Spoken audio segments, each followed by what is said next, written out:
diligently discharge my duties and perform my functions in the high office.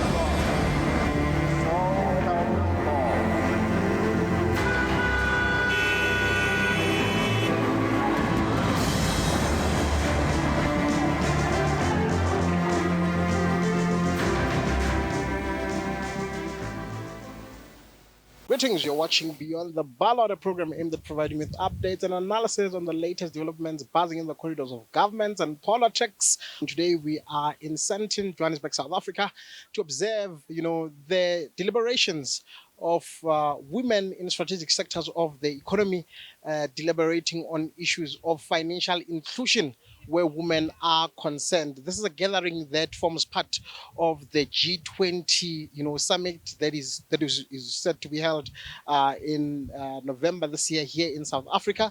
So the Women Working Group of the G20 summit in South Africa has gathered here to share ideas and strategies on how to consolidate efforts towards realizing full financial transformation, which also includes the inclusion of women therein. So stay tuned as we bring to you the high-level deliberations taking place right inside here. God bless you. With SA Youth, we find that young people, young women in particular, are able to search for opportunities without leaving their home at their convenience, whatever time suits them. And SA Youth is multi-channel, meaning a young person can access it on a channel of their choice, whether it's the Mobi site. We've got a toll-free inbound and outbound contact center, whether it's social media platforms, as well as in-person support. So that means that young people can have visibility of these opportunities and apply for these earning opportunities. Currently, the SA Youth Network supports over 4.5 million young people. 65% of that are young women, and about 1% young people with disabilities. Importantly, the SA Youth platform also gives employers access to this talent pool of young work seekers anywhere across the country at convenience, at scale, at no cost to them. And I am pleased to say that most of the banks in the room are actually employer partners, part of the 2,500 employer partners on the SA Youth Network. And again, from an employer's perspective, we work with them to say, how do you judge talent in a more inclusive way? How do you break down the exclusionary ways of looking at talent? As an example, instead of looking at somebody's English marks on a CV, how about you listen to a voice recording? Another example, instead of using their maths marks as a proxy for, is this young person going to be successful in my environment, we've actually developed a learning potential screener, which measures a young person's problem-solving capability, their fluid intelligence, and we then give employers this ranked list of young people, but they're judging the talent in a more inclusive way. So we're saying the talent does exist. You are not taking a risk on young people. We are actually making their talent visible to you, that's right in front of you, in a way that's actually more inclusive. And maybe just two other quick areas of work that Harambee focuses on. The one is also, and we've spoken a lot about skilling, but also prototyping solutions for skilling that are more market relevant, more demand-led. And the third is then unlocking new jobs in the economy. And I know we're going to talk about partnerships later, but by partnering with business, government, civil society, to unlock any binding constraints to growth for latent demand that actually exists, but there might be, for example, in the digital sector, a lack of skills, and how do we then solve for that and massify that? And those are just examples of the work we're currently doing to drive inclusion from an economic inclusion perspective. We have identified these infrastructure gaps, and this DLABS model helps us to close the financing gaps for care and support when it comes particularly to stimulating gender equality in our communities. So one, we provide startup capital injection and operational support over a 3 to 5 year period to support the precincts to become self-sustained. Additionally, our program allows for co-funding opportunities and partnerships which enable the scaling up of the program. We also leverage of our different partners. I think we've got about 30 key stakeholder partnerships spanning from civil society to business and government, and other like-minded entities who share these developmental goals with us. To date, we've invested over 172 million and supported about 479 startup enterprises, 1,598 being youth trained in future skills. So this partnership platform for us creates financial and non-financial opportunities within this ecosystem and mobilizes and attracts different types of investments through targeted investing and yields development returns that actually stimulates what we call the township economy. What we also are quite intentional in doing as the DBSA is obviously to ensure that we do increase our role as a leader in thought leadership and knowledge management, which then means that we go further in terms of ensuring that we extend ourselves to creating and providing capacity building and knowledge sharing based platforms for all the disenfranchised groups. We cannot do this alone, as I've indicated. Our smart partnerships become very critical. We build and leverage partnerships with both public and private sector, who then obviously help us drive our gender equality based initiatives. So we understand that services, particularly if we start talking to physical infrastructure and providing care to our people, it becomes quite important that we play quite a critical role in ensuring that we address the infrastructure gaps, but in so doing, ensure that we do so within the spaces that are disadvantaged or disenfranchised. Now, when I go back to the actual business of financing, which the DBSA does of infrastructure, again, I'll reiterate what the CEO said. We have integrated it as part of the way that we do business. Our internal pillar on gender mainstreaming focuses on our financial products and specifically says, when you go out and you finance, what is the gender lens that we are going to actually apply in financing infrastructure? We have created tools that enable our frontline to actually ensure that we are driving that lens and ensuring that we do get women into the stable.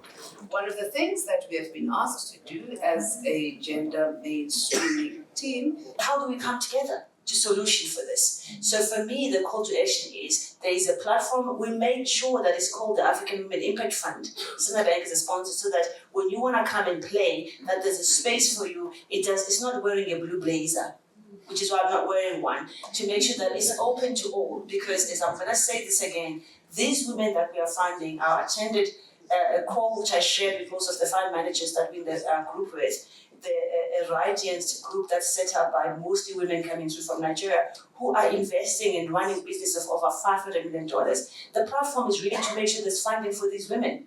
And guess where the funding for some of the women fund managers that we funded came from? Women. Yes. Women. So this room, when you said we are going to save us, nobody's come to save us. This is the room. We need more Boitumele to drive gender mainstreaming in the businesses, and also for Boitumele to make sure that when she goes to Standard Bank, ABSA, anybody she works with, she says, show me your gender mainstreaming. I need to see it.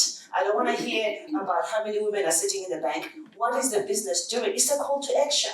How do we come together? That's the only reason I'm here is I want the coalition of the willing to say this is what we're going to go and do to drive this initiative. Government can't do it alone. Hence, you find that this is a public-private partnership. And you heard that there's no 10 million to actually find out how many kids have autism. So there's not enough money. How do we collaborate?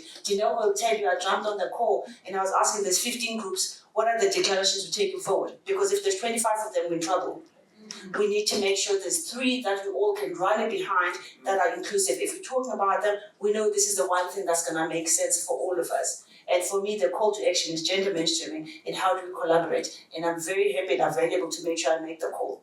to the leaders in the room, both public sector, private sector, you have the power and influence to see the talent and potential of our youth beyond traditional CVs. So please share your opportunities, whether they are for jobs or self-enterprise activity in your supplier development chain on partners.sayouth.org.za. And to the financiers in the room, let's look at how we can build these blended capital stacks to also support the informal economy and the township economy, not just your typical formal enterprises, and let's collaborate on that. Let's be bold, let's be fearless, and let's be determined to succeed together to get South Africa's youth working. How dare we not? But because we are talking financial inclusion, I think the one thing that's come through consistently for me is we need to be innovative. What is currently going around from financial inclusion is not working. Financiers, go back, sharpen your pencils, look at innovative solutions that are going to deal specifically and intentionally with this gap and this challenge that we've identified, which is that missing middle that needs to make it to bankability. What is it that we're going to do as financiers? It's always a pleasure to be in talks with you. We've just had yet another meeting as a build-up for the coming summit of the G20 in November, the working group where the mandate of the Department of Women with and People Living with Disabilities is concerned. The whole intention about these build-up meetings where your department is concerned. Thank you for the question. South Africa's G20 presidency is for South Africa. It's not just for government, it is for all South Africans. And we think that for them to know what is happening, we need to go to South Africans and brief them and orientate them and inform them about what is happening in the G20 presidency, that is the South Africa G20 presidency. So this time around, we felt that let's meet with the banking sector so that they know exactly as to what is happening. So we took them through the process on what is happening, what is involved in technical meetings that are already sitting. But of course, like you have said, the end of the year, which is about October for us, ministerial meetings, with the aim where we think we're going to adopt the declaration. We hope we will adopt, because if it is adopted, it will be a South African declaration, and we'll be happy about that. But more than anything as well, for us to say it cannot be that Women Empowerment Working Group does not leave out legacy projects, for instance. It cannot be that we do it alone and probably they don't even have the opportunity to support it, so that when everything is done and dusted, they can be in a position to say, we also played our role. For instance, DBSA, for instance, made it possible for us to be here. Yeah. And that is their legacy, that they organized a breakfast for us to meet with the banking sector.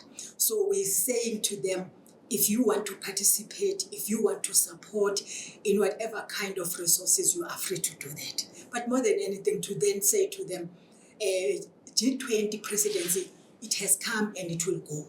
But what will remain as legacy programs and projects?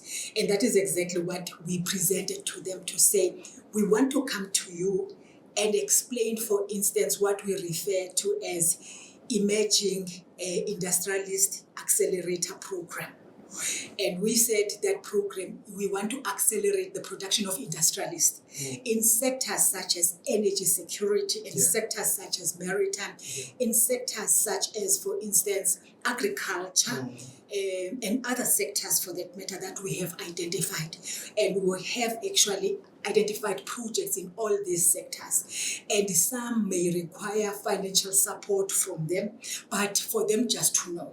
Because one thing I heard when we were here is that everyone is concerned about the challenges that are facing the country. Youth unemployment, for instance, is not only a concern for government, but it is a concern for everybody.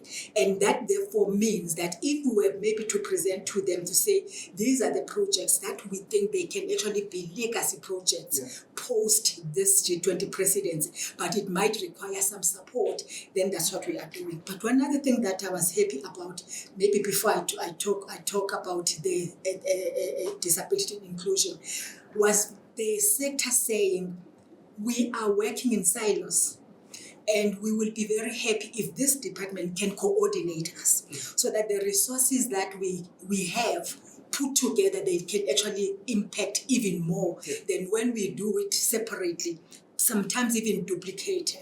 But if we are called together to say, this is what we are doing, this is the group of youth or women that we are targeting, it's not the same group that is being targeted by another bank or by another finance institution. So we think, for me, I take that as a challenge. It's something that says, going back to the department, we've got to sit down and say, how do we ensure that there is this coordination so that the resources can actually be utilized and spent to the extent of being impactful? One thing also that was mentioned and emphasized here is that it's not like the resources are not there, but there might be barriers that make even women or youth or persons with disabilities not being able to access them. And I'm happy when they themselves are saying, for instance, you talk about collateral for women. We grew up not owning any property. So if you want me to give you property and say, this is the property I own, it's possible that I might not even have that property. So what are other things that we can use to de-risk whatever when I borrow money from them? So I think for me that was important. But also for legacy projects in disability inclusion, a working group, which we wish it can actually be established, and we are putting forward as South Africa and hoping that the country that is going to take over from South Africa will run with it. We are saying, as a legacy project, if we were to have a NF center for disability in South Africa. I said it, and I was happy to hear a lady who was presenting another bank saying, I mentioned the fact that we hardly have statistics and we need 10 million rand for Stats SA to actually run a survey on the statistics, on the numbers of persons with disabilities that we have in South Africa, because the estimated figures that we have do not include, for instance, persons with disabilities between the age of birth and 5 years. That is not recorded anywhere at all. But do we need that information? We do. So that those children, when they approach creche, they go to creches or they go to these institutions, already somebody is aware that this child might need some special attention or because of this problem. But we don't have that information. As a result, we take time to diagnose some problems. Some of children who go to normal schools, they are regarded as being stupid and not that intelligent and therefore being treated and ridiculed, when as a matter of fact it's not the level of intelligence, that it's the condition itself that requires some special attention, and if you give that special attention, the child will be able to perform. And that is why in our view we think that we do need a NF center.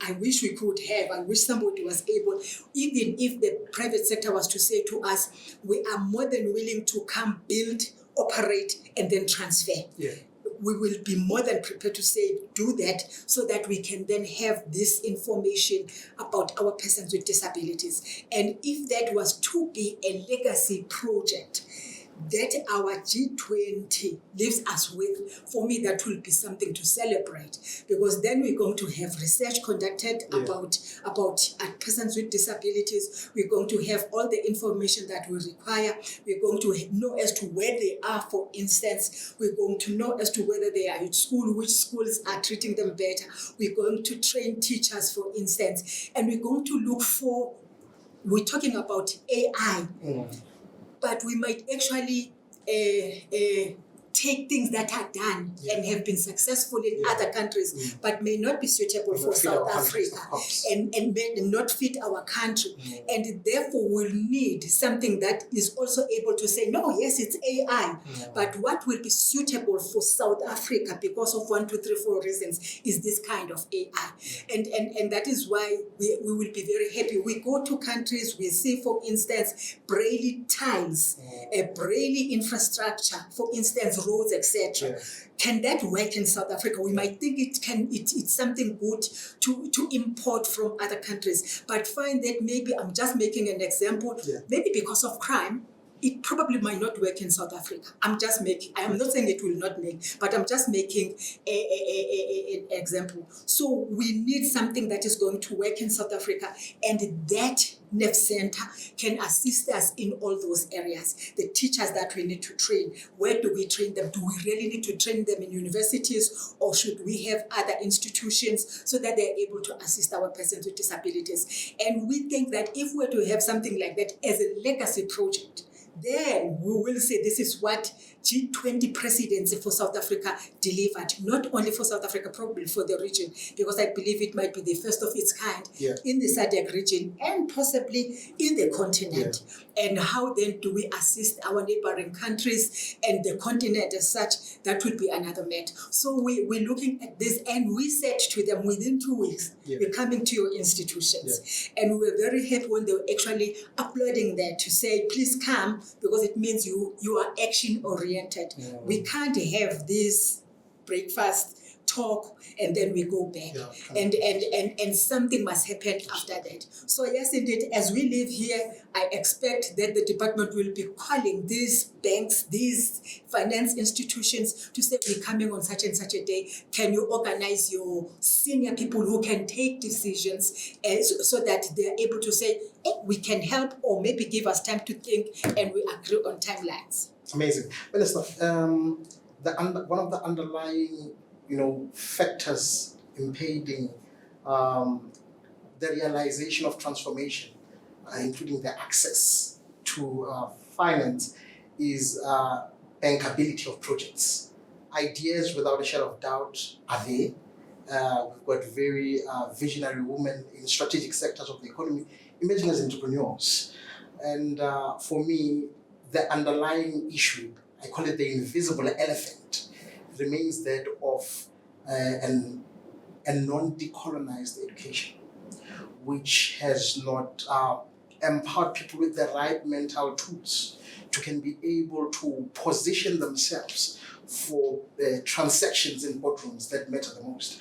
How are you planning now to perhaps engage your colleagues in government towards the reformation of the education, maybe partly, so that it can be able to provide the needful impetus in terms of skills for aspiring entrepreneurs, so that we don't have the same issue coming up and again? Because, as you rightfully said, finance is not the issue, but preparedness is an issue. That means that we have not endowed our people with sufficient mental tools to be able to navigate even in changing times. What are your thoughts about that, and how are you planning to engage your counterparts in the education sector to resolve that?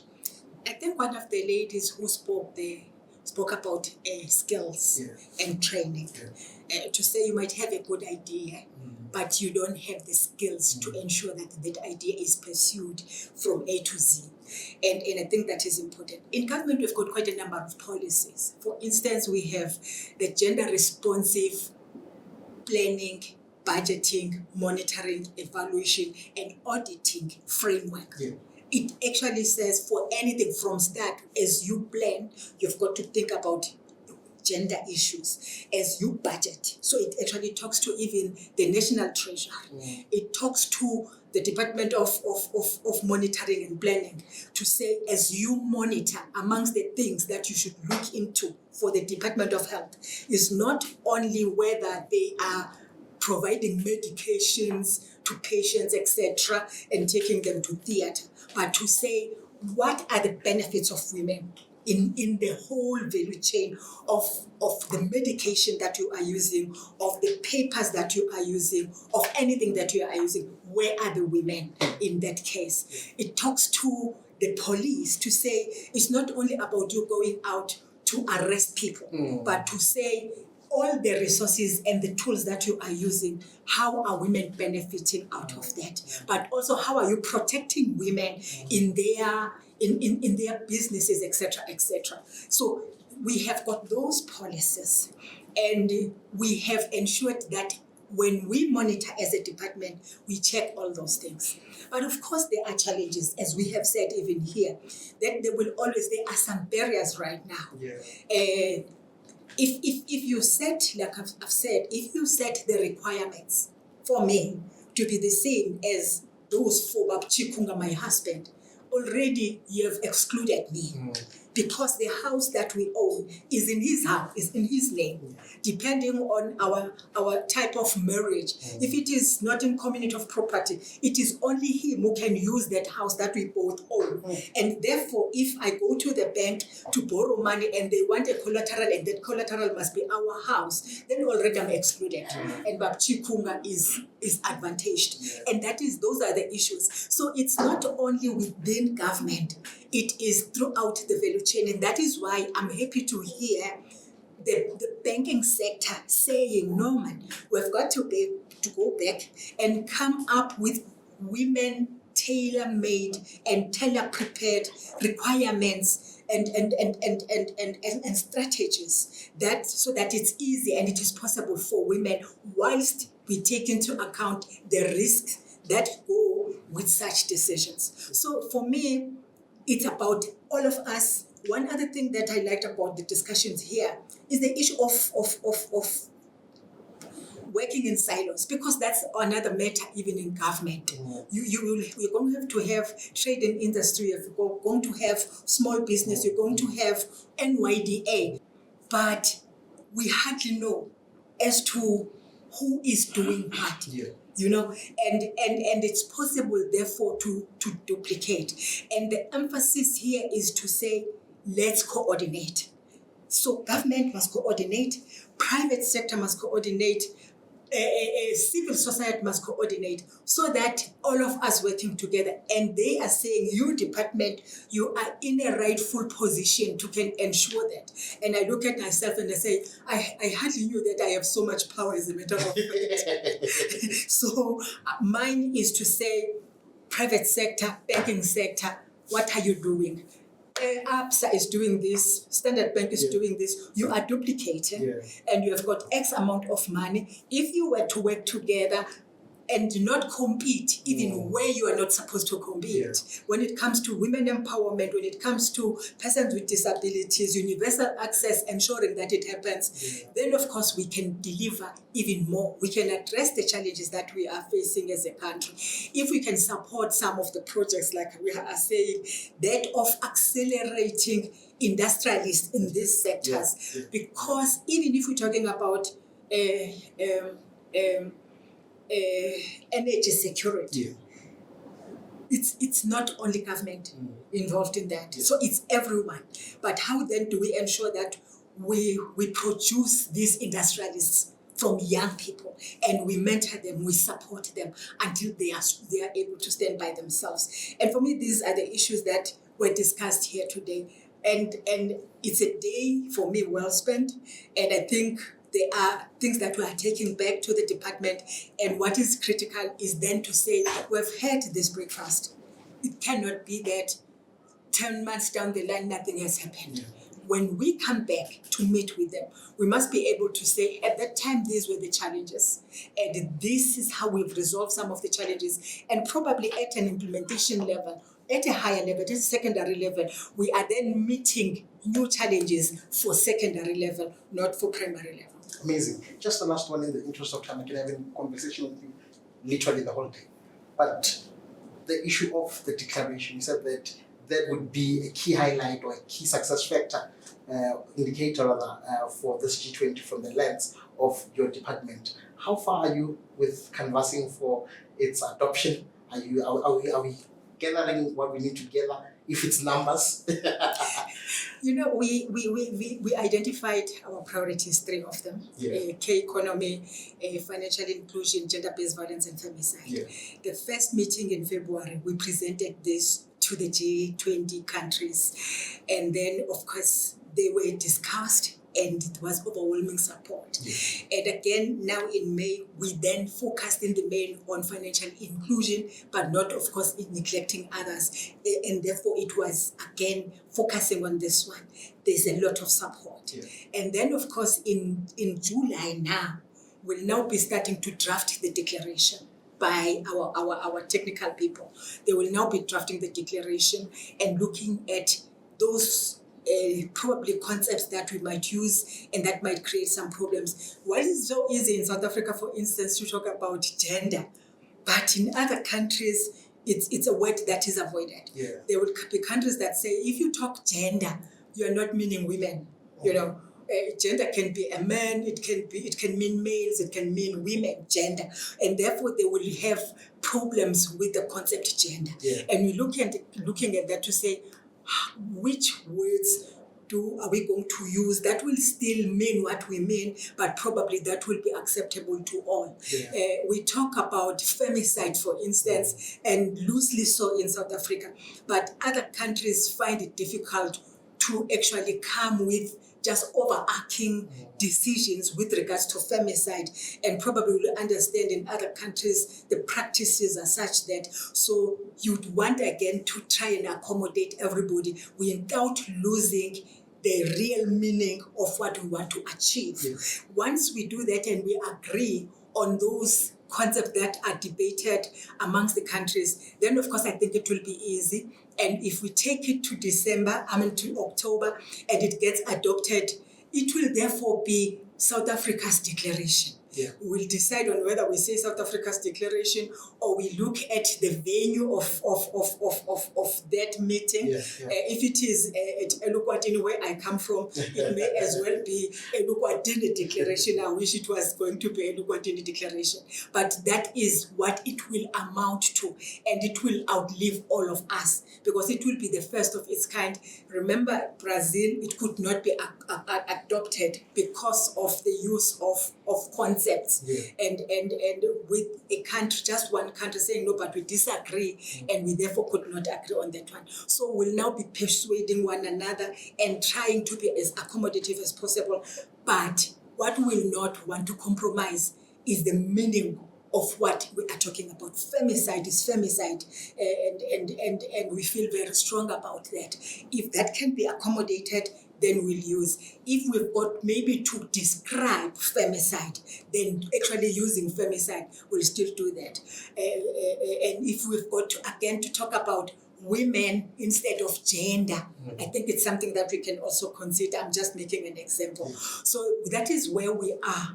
And once that is done in July, then it's going to take us to October, where ministers will come and the declaration will therefore be presented, and countries will state whether they are in support or not in support. We're hoping that we shall have done some good work in that regard and it will be adopted. We hope it will be adopted as we work in South Africa to ensure that they are legacy projects, working with other countries. You know, we had a conversation with UAE and they were actually saying identify young people that can work with young people in UAE and share experiences as peer groups, and you can take that as something minor. It's important because when it comes to entrepreneurship, they are way ahead of us. Of course, because maybe there are funds to can support them, but we can learn a lot from them. And that is one other thing that we're already pursuing as a country, because that's what they said. As a matter of fact, even inviting us to come and meet with those young people. And if we could get somebody like the finance institution saying, no, you can take 3 young people or 5 young people to go to UAE so that they meet with their counterparts. We can always do that. We talk to NYDA to say, can you fund a young 3 or 5 young people so that we go to to UAE with them? Then that can also be done. So there is a lot that is in our minds that we believe this should not be something spoken about, but people have no idea about it. And we intend going to rural areas. We intend going to farm areas so that we're able to explain this in the most simplest language. And I think one can do that, to explain it in the most simplest language so that they too are not left behind. In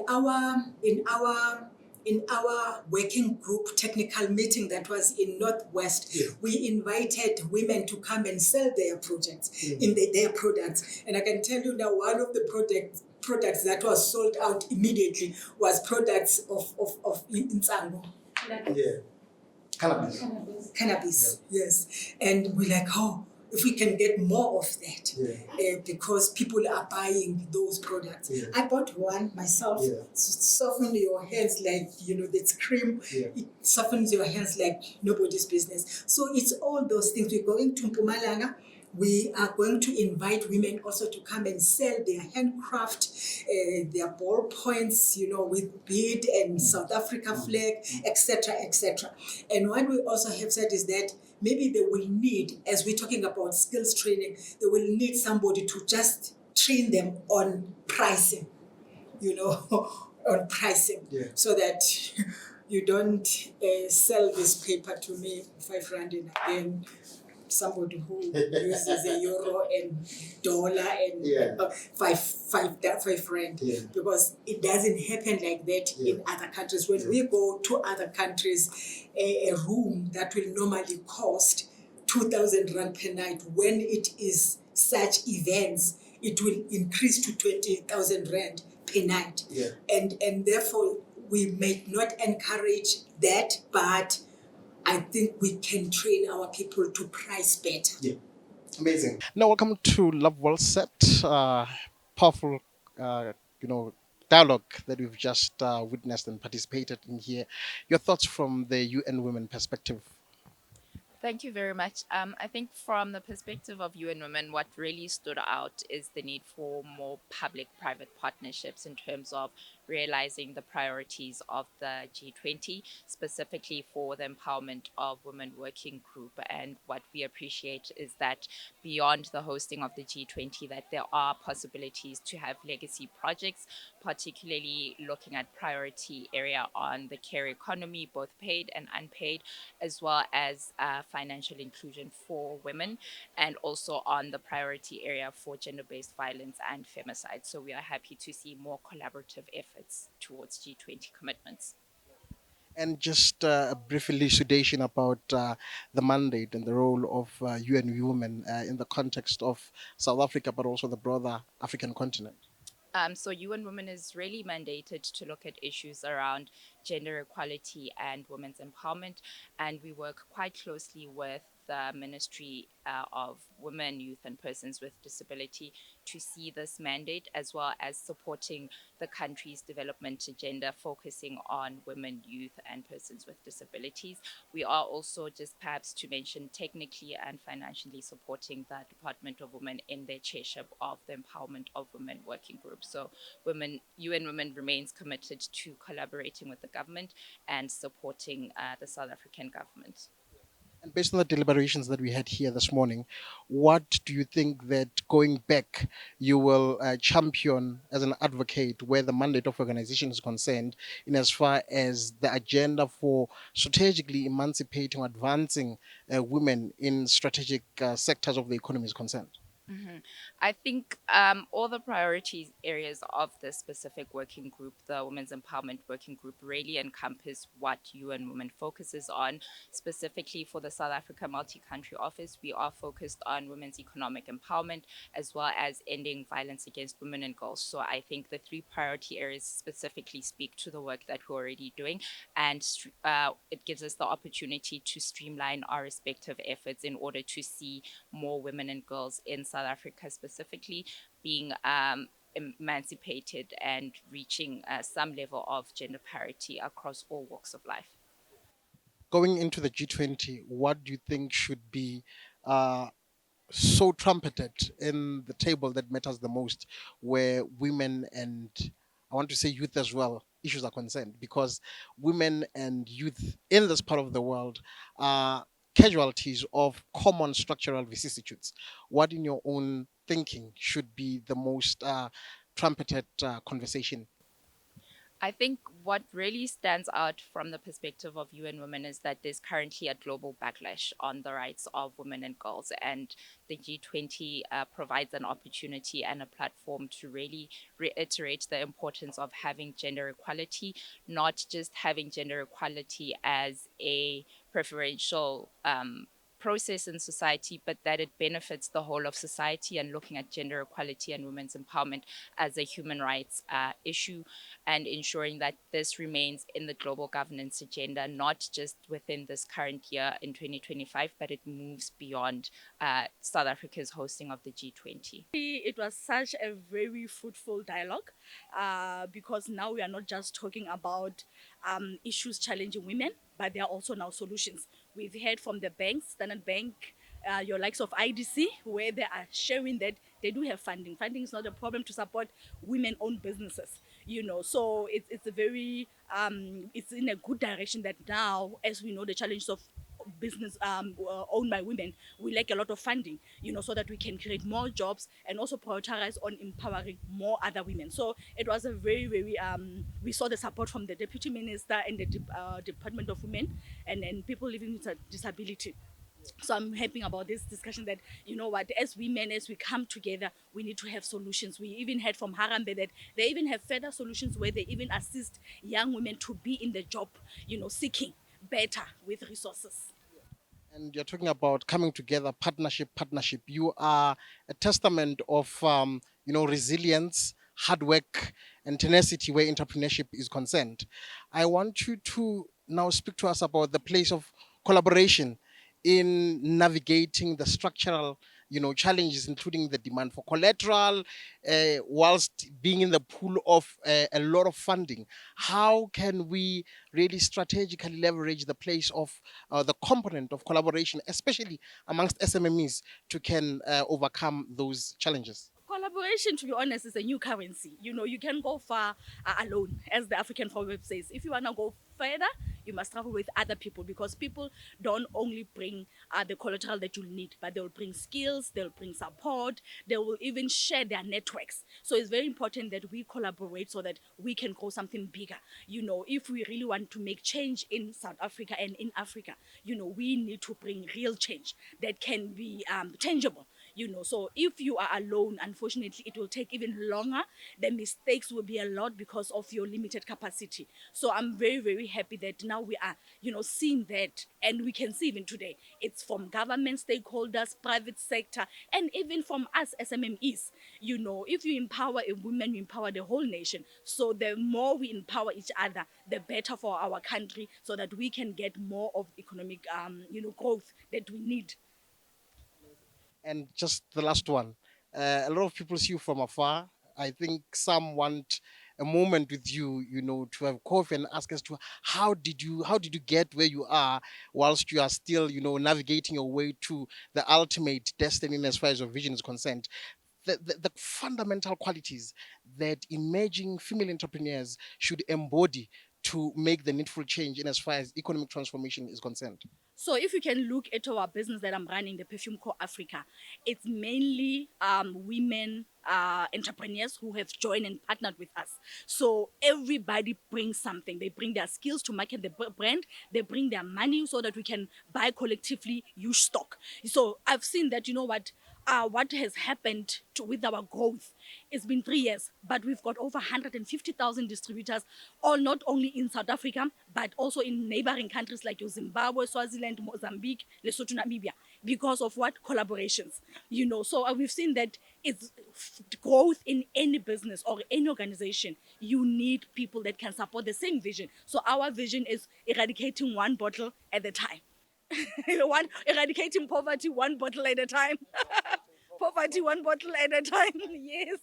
Just a brief introduction of what shared interests is. Shared Interest is a guarantee fund that seeks to expand financial inclusion for previously disadvantaged-led businesses. We prioritize women and youth businesses in sectors of the economy that generate the most amount of jobs. Very critical organization indeed. Key highlights of what you have done since your establishment hitherto. Shared Interest has been here in South Africa for the last 30 years, and in those 30 years, we've issued guarantees to financial institutions that are willing to lend to SMEs of about $35 million, and in so doing have unlocked about $133 million in local funding for small businesses. And how did you find the conversation here today in as far as the vision of shared interest is concerned?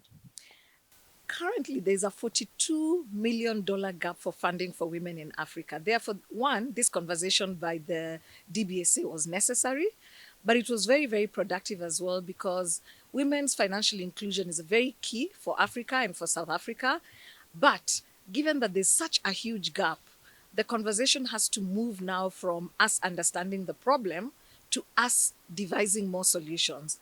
So today's conversation reminded us of the problems, of the solutions that are working, but we went a step further. Today was about how we collaborate and coordinate so that there is a systemic way in approaching addressing the financial inclusion issues of women. As we all know, women entrepreneurs have a lot of barriers. And then they're entrepreneurs. And then they're women. They run another business, which is the home. So we, as the service providers who are trying to support women, need to be coordinated, collaborative, so that the woman has a one-stop shop for all the barriers of financial inclusion that she needs to overcome. For the interest of the viewer who might be probably an emerging entrepreneur, which focus areas are you looking into, and how do people get a hold of you? Thank you. Because shared interest exists mostly because we want to see true transformation of South Africa at a community level. We are working with growth faced SMEs to try and see that they can access debt capital. We prioritize SMEs that are profitable and purposeful and that are generating a lot of jobs. We find that majority of these entrepreneurs will be in the sectors such as agriculture, climate change, fintech, affordable housing, and social entrepreneurship. But of course, in all these sectors, the woman comes first. The youth are very critical to us, but previously disadvantaged male entrepreneurs are also very much welcome. Yes. Normally, we work with the banks. It is the bank who we are guaranteeing or the microfinance institution. So the best way is if there is an entrepreneur who's ready to borrow to work with a funding institution, but you lack collateral, tell your funding institution that there's shared interest and approach us together with a term sheet. We do skills development and training in the public and private sector. So our focus is basically on skills. However, the emphasis is on the application of skills because skills development and training is all over. So what we are saying is that how do we now go back to the organizations and make sure that those skills are implemented correctly and they have an impact to the people that are implementing the skills. So I think that's what we are all about. And having participated in the sessions here, any inspiration, new knowledge that you have derived, which you will incorporate into your strategy? Absolutely. I was happy to hear about the speakers when they're emphasizing on being deliberate, being intentional, and encouraging us women in business to delve into the programs that they have as government as well as the private sector, because it was all about the public and private partnerships and how do we tap into what they have. So I was very happy to hear them speaking like that because this dialogue has been going on and on and on to say that there is funding, but there are no clear guidelines to say how do we dab or how do we tap into that space and ensure that the funding goes to the people that is meant for. And how are you going to use your organization to close that very gap? Okay, I think what I've done is the session for today, it also gave us a time to network and speak to the drivers of these programs. So we now know where to go. We now know who to consult and the spaces that they are in and the type of fundings that they offer. So at least there's a clear direction from here. And I like the fact, I'm going to emphasize again, I like the fact that they're saying that we are intentional because we want to see the agenda of empowerment being fulfilled. So using a green key in that space, I'm going to make sure that I get funding for, because we've been lacking funding. As you have heard, if you are attending the session, the issue that they raised was in the pipeline. The issue that they raised was there are not enough players or beneficiaries into these programs. So I'm one of them who says that I am here. I raised my hand. I said I'm here and I need guidance. I need people that are going to hold my hand and ensure that as a woman in South Africa I'm empowered. So thanks to the G20 program. So, Propono.org is a registered legal clinic where we deal with civil matters for the vulnerable and the indigent society in South Africa. So, we essentially provide legal services to people that cannot afford legal services, therefore, bridging the gap of access to justice.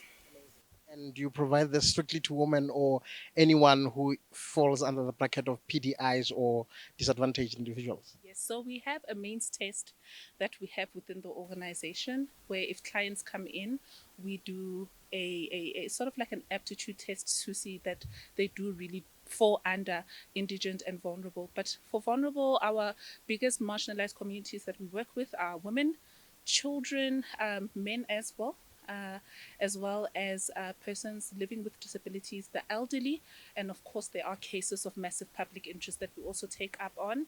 And we do not have necessarily like a gender idea or a gender ideology that we are pushing. We are assisting everyone in relation to access to justice. And how did you find the session,